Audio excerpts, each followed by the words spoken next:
श्री कृष्णा, जय श्री राम, जय श्री राधे राधे, जय श्री महाकाल। इस प्रवचन में आपको श्रवण कराएंगे हिरण्यकश्यपु और हिरण्याक्ष का जन्म तथा हिरण्याक्ष की दिग्विजय। श्री मैत्रेय जी ने कहा, विदुर जी, ब्रह्मा जी के कहने से अंधकार का कारण बताकर देवताओं की शंका निवृत्त हो गई और फिर वे स्वर्ग लोक को लौट आए। इधर दिति को अपने पतिदेव के कथनानुसार पुत्रों की ओर से उपद्रव की आशंका बनी रहती थी, इसलिए जब पूरे 100 वर्ष बीत गए तब उस साध्वी ने 2 यमज जुड़वे पुत्र उत्पन्न किए।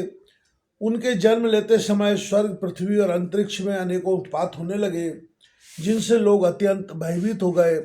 जहाँ तहाँ पृथ्वी और पर्वत कांपने लगे, सब दिशाओं में दाह होने लगा, जगह जगह उल्कापात होने लगा, बिजलियां गिरने लगीं और आकाश में अनिष्ट सूचक धूमकेतु, पुष्कल तारे दिखाई देने लगे। बार बार शां शां करती और बड़े बड़े वृक्षों को उखाड़ती हुई बड़ी विकट और असह्य वायु चलने लगी। उस समय आंधी, उसकी सेना और उड़ती हुई धूल ध्वजा के समान जान पड़ती थी। बिजली जोर जोर से चमककर मानो खिलखिला रही थी। घटाओं ने ऐसा सघन रूप धारण किया कि सूर्य, चंद्र आदि ग्रहों के लुप्त हो जाने से आकाश में गहरा अंधेरा छा गया। उस समय कहीं कुछ भी दिखाई न देता था। समुद्र दुखी मनुष्य की भांति कोलाहल करने लगा, उसमें ऊंची ऊंची तरंगें उठने लगीं और उसके भीतर रहने वाले जीवों में बड़ी हलचल मच गई। नदियों तथा अन्य जलाशयों में भी बड़ी भारी खलबली मच गई और उनके कमल सूख गए। सूर्य और चंद्रमा बार बार ग्रसे जाने लगे तथा उसके चारों ओर अमंगल सूचक मंडल बैठने लगे। बिना बादलों के गरजने का शब्द होने लगा तथा गुफाओं में से रथ की घरघराहट का शब्द निकलने लगा। गांवों में गीदड़ और उल्लुओं के भयानक शब्द के साथ ही श्यारियां मुख से दहकती हुई आग उगलकर बड़ा अमंगल शब्द करने लगी। जहाँ तक कुत्ते अपनी गर्दन ऊपर उठाकर कभी गले, कभी गाने और कभी रोने के सवार भांति भांति के शब्द करने लगे। विदुर जी, झुंड के झुंड गधे अपने कठोर खुरों से पृथ्वी खोदते और रोकने का शब्द करते मत वाले होकर इधर उधर दौड़ने लगे। पक्षी गधों के शब्द से डरकर रोते चिल्लाते अपने घोंसलों से उड़ने लगे। अपनी खिड़कों में बंधे हुए और वन में चरते हुए गाय बैल आदि पशु डर के मारे मलमूत्र त्यागने लगे।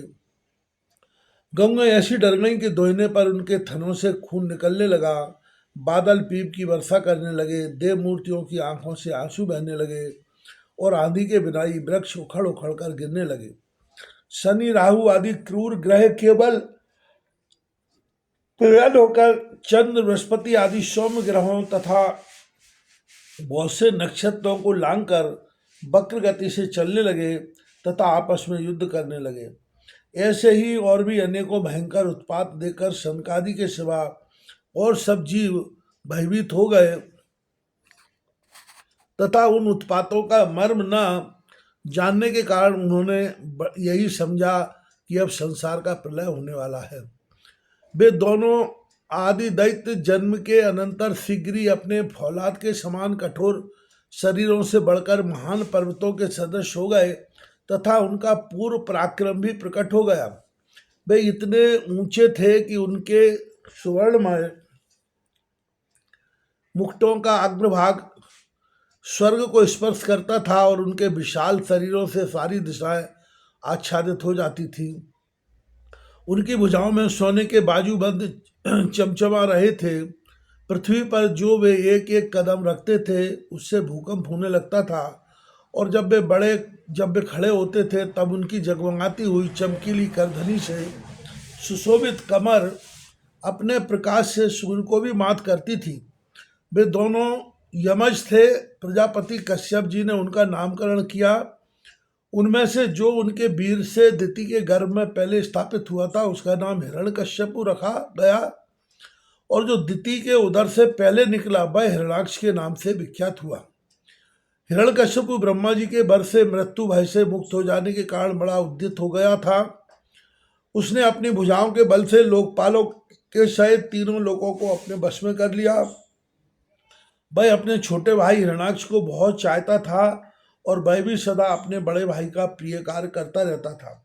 एक दिन वह हिरणाक्ष हाथ में गदा लिए युद्ध का अवसर ढूंढता हुआ स्वर्गलोक में जा पहुंचा। उसका वेग बड़ा अक्षय था। उसके पैरों में सोने के नूपुरों की झनकार हो रही थी। गले में विजय सूचक माला धारण की हुई थी और कंधे पर विशाल गदा रखी हुई थी। उसके मनोबल, शारीरिक बल तथा ब्रह्मा जी के वर ने उसे मतवाला कर रखा था, इसलिए वह सर्वथा निरंकुश और निर्भय हो रहा था।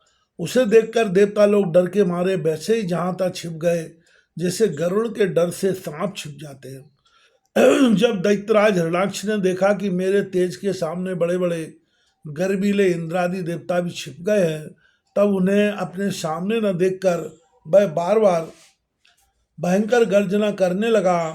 फिर वह महाबली दैत्य वहां से लौटकर जल क्रीड़ा करने के लिए मत वाले हाथी के समान गहरे समुद्र में घुस गया, जिसमें लहरों की बड़ी भयंकर गर्जना हो रही थी। जो ही उसने समुद्र में पैर रखा कि डर के मारे वरुण के सैनिक जलचर जीव हकबका गए और किसी प्रकार की छेड़छाड़ न करने पर भी वे उसकी धाक से ही घबराकर बहुत दूर भाग गए। महाबली हिरणाक्ष अनेकों वर्षों तक समुद्र में ही घूमता और सामने किसी प्रतिपक्षी को न पाकर बार बार वायु वेग से उठी हुई उसकी प्रचंड तरंगों पर ही अपनी लोहमयी गदा को आजमाता रहा। इस प्रकार घूमते घूमते वह वरुण की राजधानी विवाहपुरी में जा पहुंचा। वहां पाताल लोक के स्वामी जलचरों के अधिपति वरुण जी को देखकर उसने उनकी हंसी उड़ाते हुए नीच मनुष्य की भांति प्रणाम किया और कुछ मुस्कुराते हुए व्यंग से कहा, महाराज मुझे युद्ध की भिक्षा दीजिए। प्रभु आप तो लोकपालक राजा और बड़े कीर्तिशाली हैं।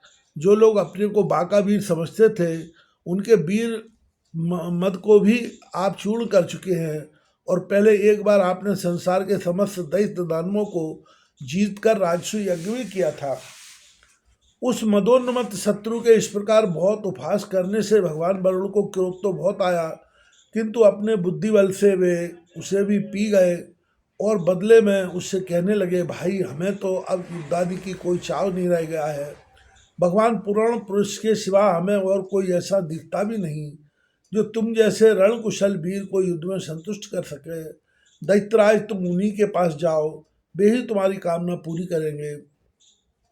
तुम जैसे वीर उन्हीं का गुणगान किया करते हैं, वे बड़े वीर हैं। उनके पास पहुंचते ही तुम्हारी सारी शेखी पूरी हो जाएगी और तुम कुत्तों से घिरकर वीर सैया पर शयन करोगे। वे तुम जैसे दुष्टों को मारने और सत्पुरुषों पर कृपा करने के लिए अनेक प्रकार के रूप धारण किया करते हैं।